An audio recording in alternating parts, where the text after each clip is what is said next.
Hello, welcome to 586, week number 4. This week is not as simple a week as one might initially think. The big goal of this is becoming a connected educator. Now, I've taught entire graduate courses just on becoming a connected educator.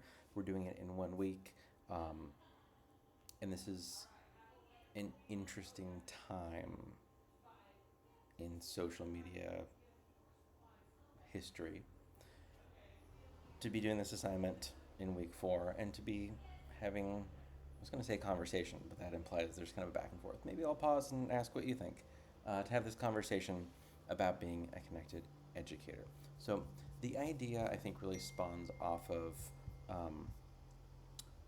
the YouTube video, Obvious to You, Amazing to Others. The idea is that whatever's obvious to you is obvious to you, right? Like, of course you would do it this way. And yet, when you share something like that publicly in a way that other educators can find, often people are like, oh my gosh, that's amazing. And that in the sharing of it, it doesn't feel necessarily like an innovative, mind blowing thing that you must share or publish a video or a book on. It's just like, oh, there's this thing I do. But if we as educators become in make habits of perhaps sharing our learning and our thoughts and our workflows. Here's an app I'm using, here's a thing I tried that had a great lesson about this, here's why it was great, and other educators stumble upon that. Often it will be kind of mind blowing to them in ways that you would not expect. Like, oh, I never thought of doing this way. You're like, really? It feels kind of obvious. This is a very long way of explaining what I got out of the Obvious to You, Amazing to Others video. But I really think pushes the idea of sharing your learning, sharing your thoughts, sharing your workflows in whatever way you may do, makes us all better. We are all better together. This is why educators meet together for conferences, in person or remote. This is why social media continues to be a thing for educators. Now, platform specific, this assignment, I'm going to transition to looking at assignment number 4. The idea is specific around building out a professional learning network on Twitter. I'm going to keep calling it Twitter. I will not call it X except for this one moment. So the requirements are pretty straightforward. Create or have a Twitter account, follow 10 educator related Twitter users, check out 5 hashtags, you click on them, tweet out using CUI EdTech, reply to a tweet, participate in a Twitter chat. That last one, make sure to look ahead of time because a lot of Twitter chats in the last 2 years are advertised as active chats.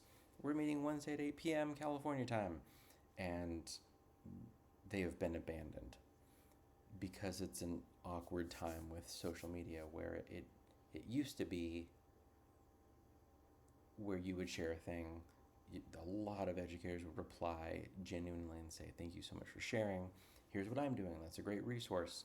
And just by hopping on Twitter and following, between 10 and 500 educators, you would find stuff and be like, oh my gosh, these are phenomenal resources. It was at the point where, when did I even join? My mom calls it the Twitters, by the way. So if you hear me saying the Twitters, that is why. I joined May 2008 and got really active around 2009, 2010. I'm at the point now where, aside from kind of really old friends from like high school or college, all of my adult friends now I met through Twitter almost exclusively, or at a conference and was like, oh, I follow you on Twitter. And typically we would hang out at a conference, whether it's, for me, it's historically been the ISTE conference that moves from city to city across the US each year, or the Spring Q conference, which is actually happening, depending on where you're watching this right now, or this past weekend in Palm Springs. And that was how we connected. That's how we shared resources, shared best practices. That continues to be how I learn about the latest and greatest thing. For me, I'm significantly less active on Twitter because it's just become kind of a strange place.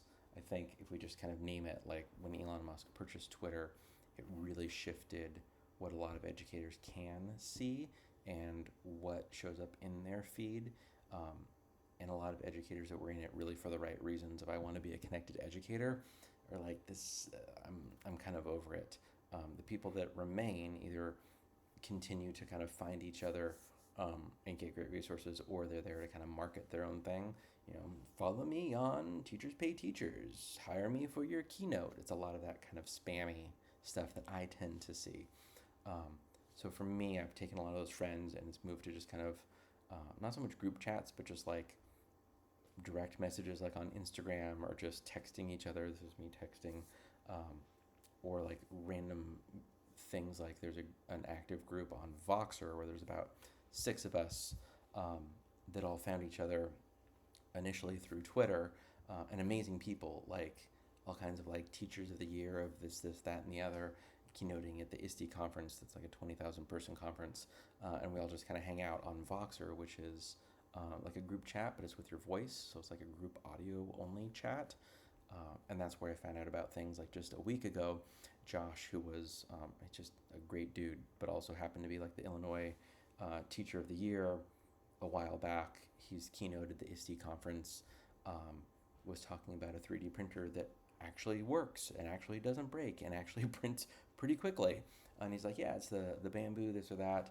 And then a couple days ago, our Makerspace teacher, Clara, the director of the hub, emails me and she's like, hey, like, do you have the tech budget for this printer? Links to it, and it's Bamboo. And I was just like, I know this printer. So I hop on Voxer, I'm like, Josh, talk to me about Bamboo printers. And he gives me like a custom 3-minute talk about what his 3D printer situation is. And realized when I Googled it, Bamboo is BAMBU, and that they're great and recommended to me, because now we've been friends, because we initially met on Twitter 2010-ish, which is now 14 years ago. And so, of course, I'm going to get like a 3-minute long message describing all I need to know about these printers, and then I can go and talk with Clara, and now me as tech director, I come in with this absolute expertise, and it's because I really have this connected network. It's not necessarily on Twitter, it's mostly not for me anymore, but it's all these different spots. And so what does that mean for you? It means for this assignment, you need to hop on Twitter and do the assignment, double check the Twitter chat, because the first one you join might not happen, and you're like, oh, what do I do? How do I get a grade? So find one, try, you might need to try up to 3. If you go to 3 different Twitter chats and they're all gone, just document, I went to 3 and they're all gone, and Twitter is weird and sad now. But it also might be like you're finding amazing resources. You're like, I saw a video of this person. Oh my gosh, like I follow Catlin Tucker on Instagram, and now I found her here and we talked about it. All kinds of things to do. That's going to be the discussion board, is finding a hashtag that you found to be beneficial. What else do we have this week? Handful of Twitter resources, so I'm not going to jump into really Twitter that much more. The other thing I did mention is because week 4 begins when the Spring Q conference ends, that feels like a weird thing to promote and be like, you should go to the Spring Q conference. What you can do is go to the NAMLE conference, NAMLE.org, the National Association of Media Literacy Education. It's an amazing conference. I like it so much. I still have an open tab on it, conference.namely.org. I'm a co-chair of it, so of course I'm going to encourage you to go to it. Registration just opened this week. Let me see. So you are a student. The full registration is all virtual. It's in July.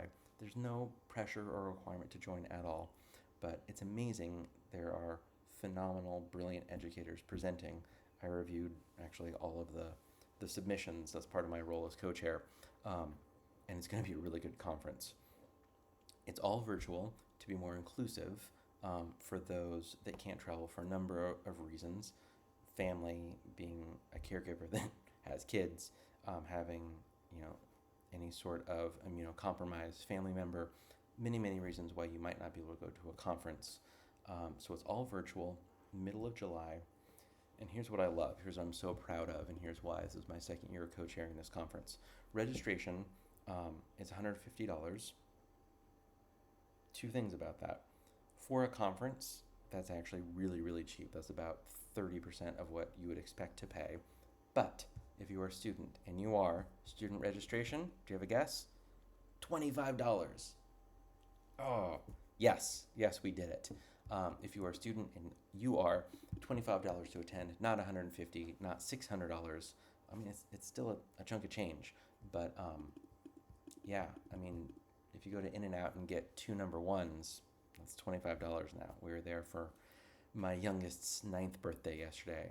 Like, why is it $11.90 for a double meal?